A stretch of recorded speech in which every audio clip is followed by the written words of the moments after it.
Milli Vanilli. At first, Milli Vanilli looked like the future of music. These two young guys, Rob Pilatus and Fab Morvan, dressed like pop gods, danced like pros, and had the kind of stage presence that always made crowds scream. Their debut album, Girl You Know It's True, was everywhere in 1989. Radio stations, malls, and on every teenager's bedroom wall. You name it. They even won a Grammy for Best New Artist.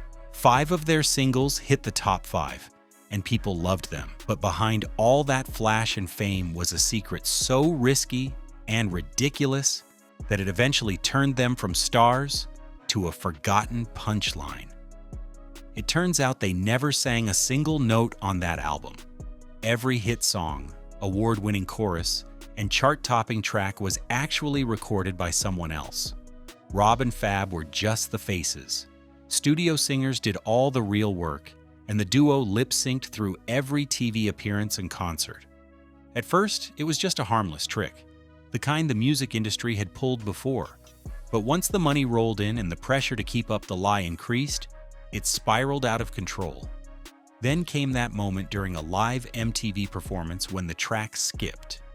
Girl, You Know It's repeated on a loop, over and over. Rob froze, and Fab panicked. They immediately ran off stage. The crowd was confused, and the industry knew it had all been ruined. The press completely tore them to shreds. The Grammy couldn't believe they had been scammed. Rob tried to blame the producers, saying they were trapped in the lie and were too deep in it to back out. Fab begged to be taken seriously, and he even tried singing for real after the scandal.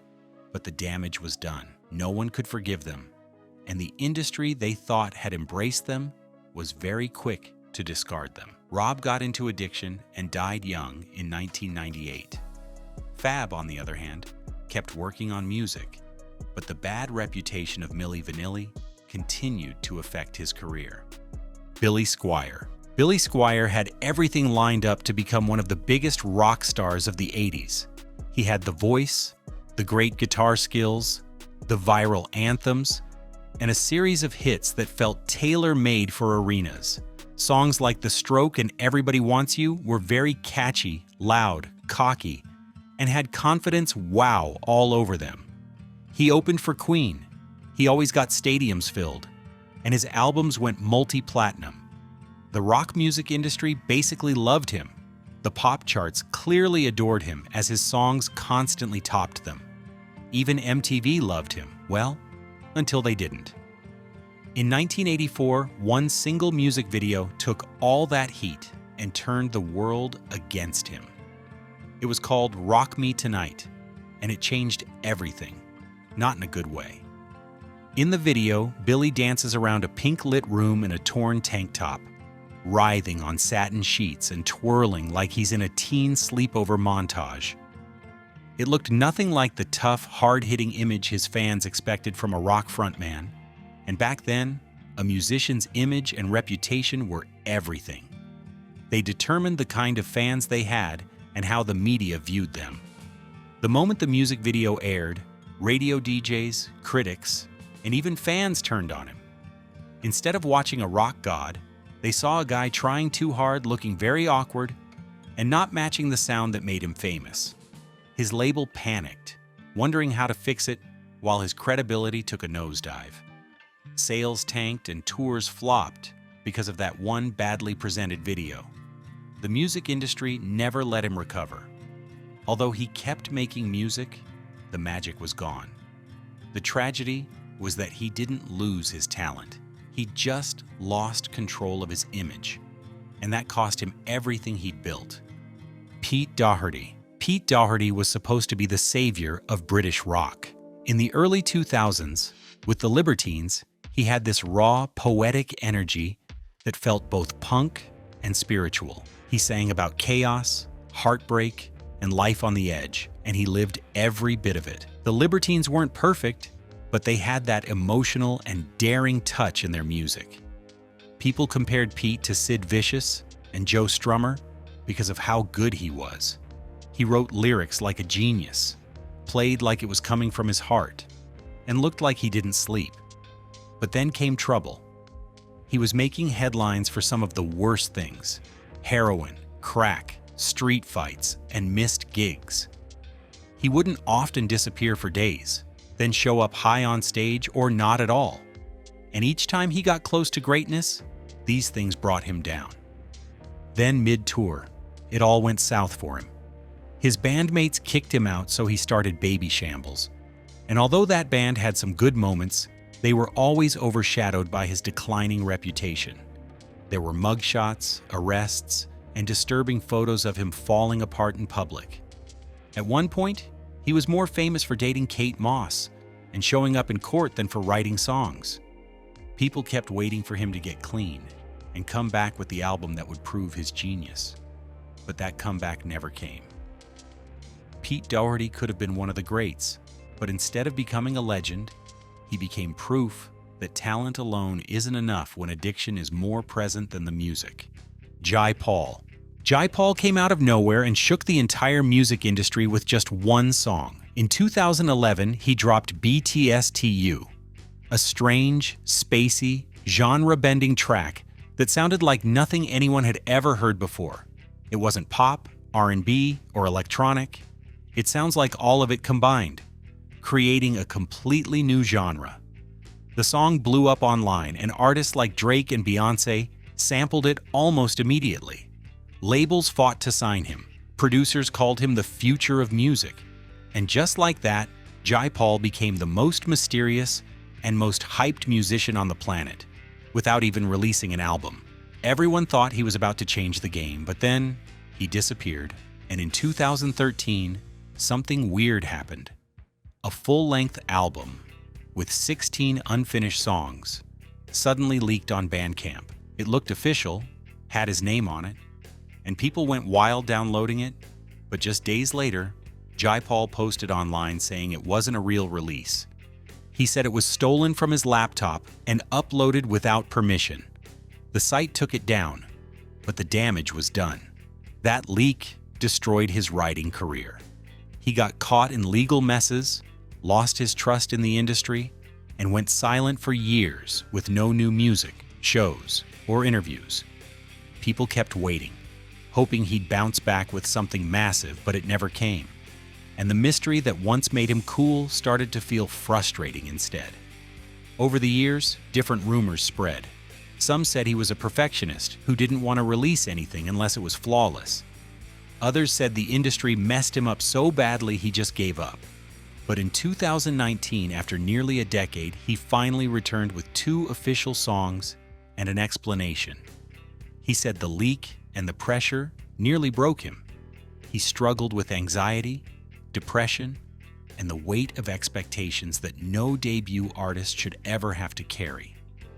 His story is so sad because it's not about him lacking talent, but because he couldn't bear the weight of fame.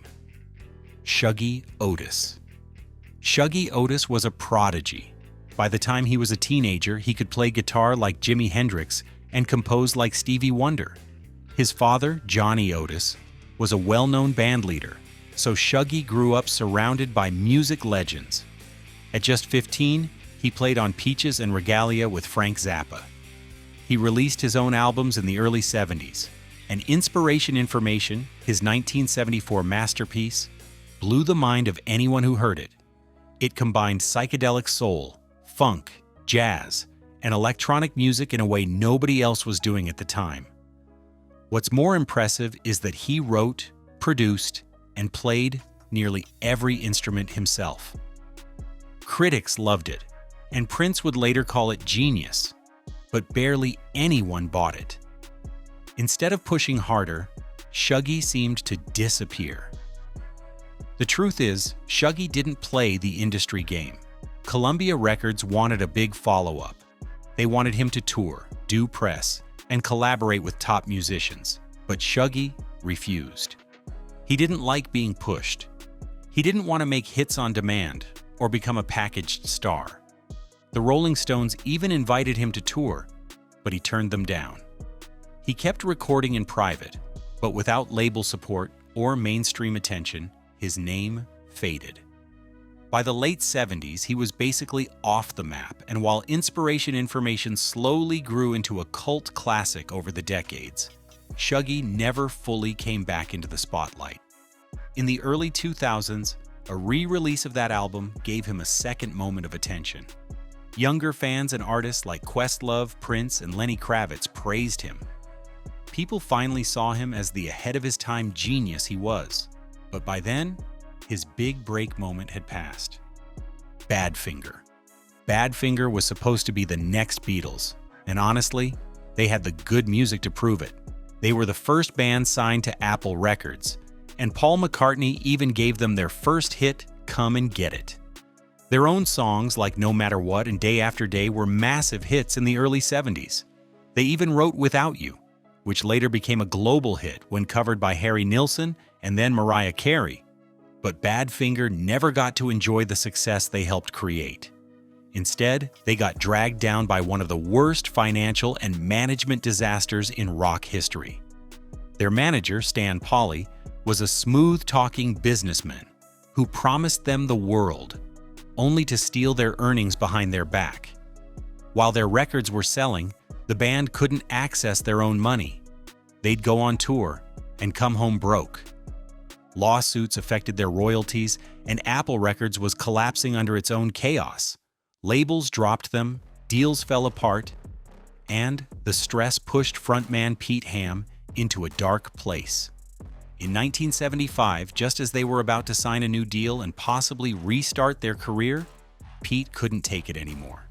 He died by suicide, leaving a note blaming their manager.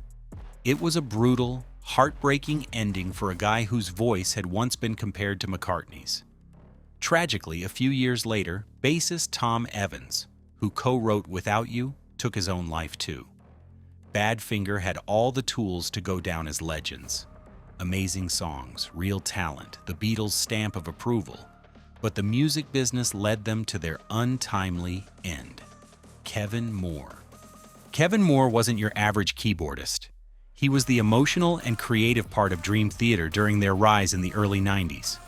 On Images and Words and Awake, he brought this deep, moody, atmospheric sound that stood out in a genre mostly focused on speed and technical sounds.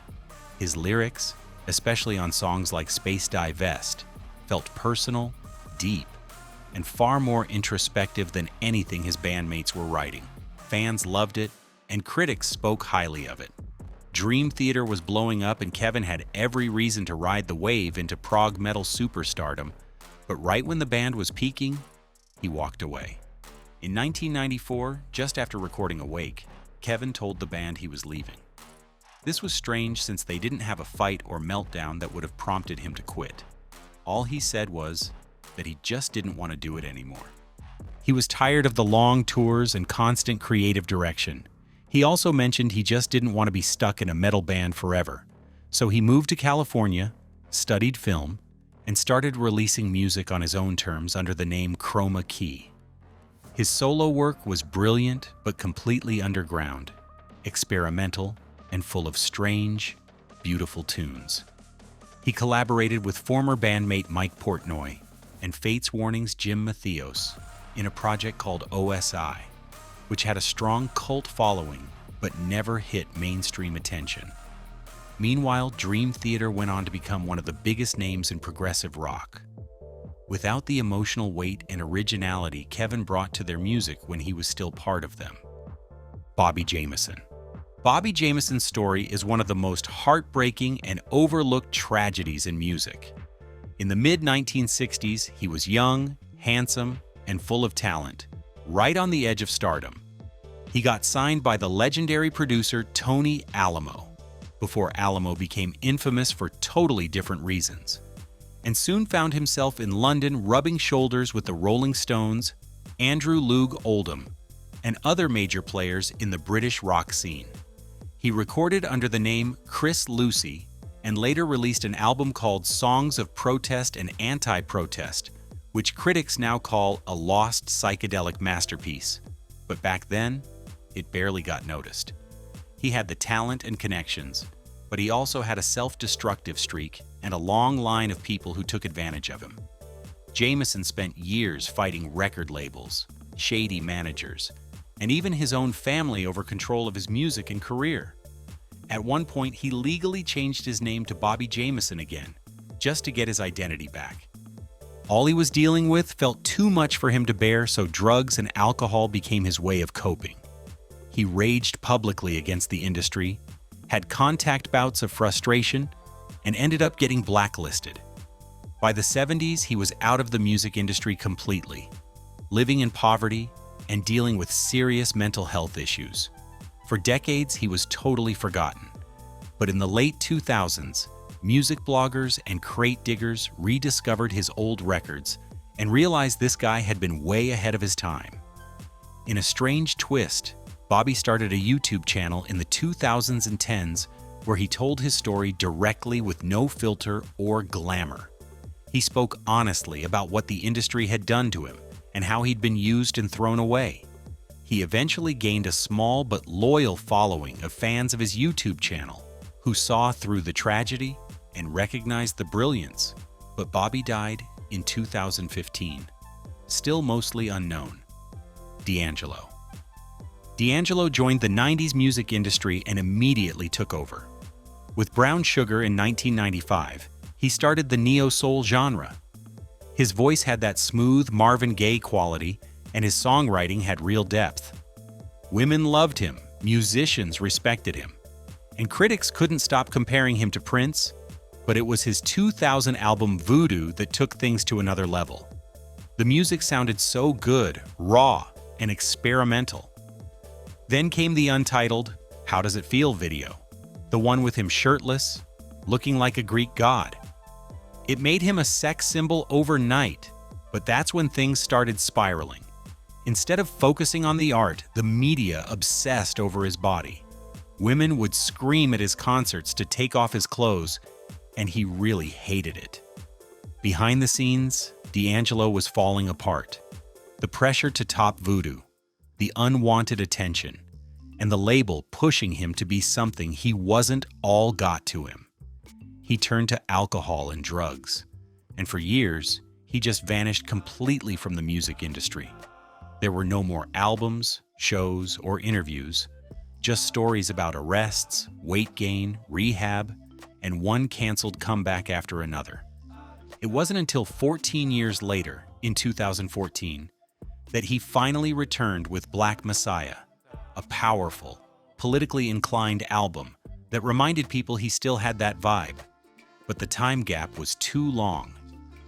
People had moved on from his music, and the music industry had changed so much that he never fully reclaimed the spotlight.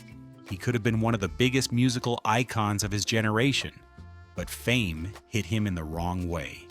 And instead of going with it, he stayed away. The Clash. The Clash were punk's political prophets. When they debuted in the late 70s, they were loud, smart, angry, and global with their sound. They mixed punk with reggae, funk, dub, and rockabilly in a way no other band dared to try. Albums like London Calling and Sandinista went beyond just being classics. They were iconic movements. At one point, they were even called the only band that matters. And for a few years, it was true. But then things got bad, fast. The Clash started falling apart from the inside. Topper Headon, their drummer, was a big part of their sound, but he got kicked out for heroin use right before their biggest single, Rock the Casbah, took off. Then Mick Jones, their brilliant lead guitarist and co-founder, was fired in 1983 after constant tension with Strummer and their manager. They tried to keep going with new members, but the uniqueness that made them stand out wasn't there anymore. Their final album, Cut the Crap, was a complete mess. It had bad production, weak writing, and absolutely no depth. By 1986, The Clash was done. Joe Strummer spent years drifting between projects, and fans were left wondering how one of the most fearless bands in rock had lost their potential so quickly. Sure, they were pioneers, but they never fully transitioned into that long-term global act they easily could have been. If they had kept their lineup solid, stayed focused, improved their sound with the new members, and adapted a little better to the changing music industry, they might have been on par with U2 or even the Rolling Stones. Instead, they trended well, but only for a while. Which of these musicians do you remember? And do you think they could have saved their legacy before they blew it? We would love to know in the comments. If you enjoyed watching this video, then hit the like button and share it with everyone you know who would like to see it. If you want more videos like this, then subscribe to our channel and hit the notification bell so you don't miss our next videos.